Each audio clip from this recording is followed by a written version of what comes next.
Hello everybody, I'm Dr. Arun Reddy. I'm a consultant orthopedic surgeon. I'm specializing in arthroscopy of knee and shoulder. I'm a consultant at KIMS Hospital, Kondapur. Today we'll be discussing about ligaments in the knee, especially the ACL ligament, that is the anterior cruciate ligament. Knee joint is made up of 4 different kind of bones. These are the shin bone, that is the tibia. This is the thigh bone, that is femur. This is the kneecap, that is the patella. And the smaller bone below your knee, that is the fibula.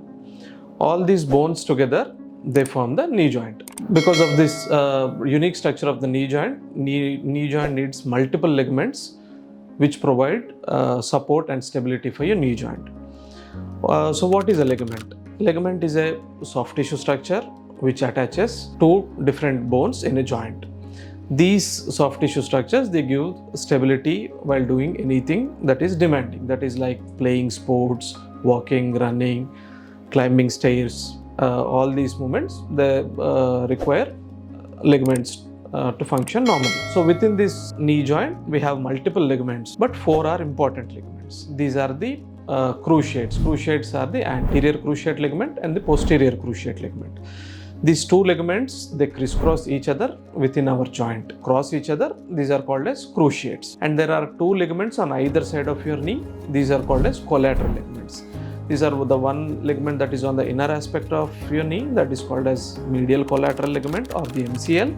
And the one that is on the outer aspect of your knee, this is called as LCL, that is lateral collateral ligament. And in between the knee joint, between both the bones, we have a cartilaginous material that is called as meniscus. If you talk about meniscus is a shock absorber kind of thing.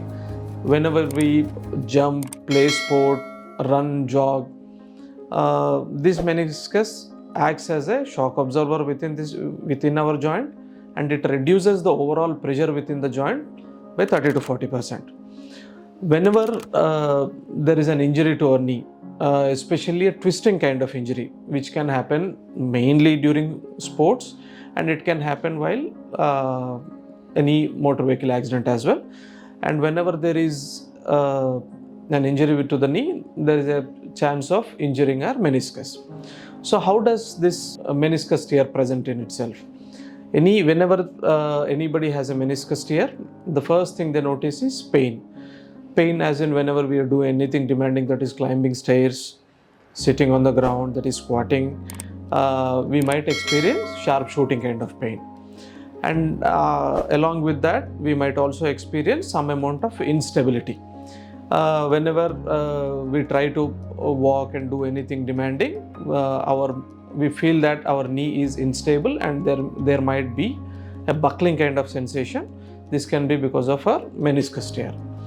And also whenever there is a bigger size tear and the knee joint usually locks in itself. That is, the patient or whoever is experiencing the problem might not be able to either bend your knee, or they might not be able to extend their knee. That is, the knee joint is locked in a certain position. Usually most of the meniscus tears might need a surgery. To determine if at all the meniscus tear requires surgery or not, we usually go for an MRI scan, and depending on the MRI scan, usually an orthopedic surgeon will decide if there is a need for any surgery or not. Then if you discuss about the ACL ligament, as we discussed, this is a ligament, this is one of the cruciate ligaments, and it is within our knee joint. It helps in the prevention of anterior, that is forward and posterior movements of our knee joint. Whenever we injure our knee, the patient usually presents with a pain,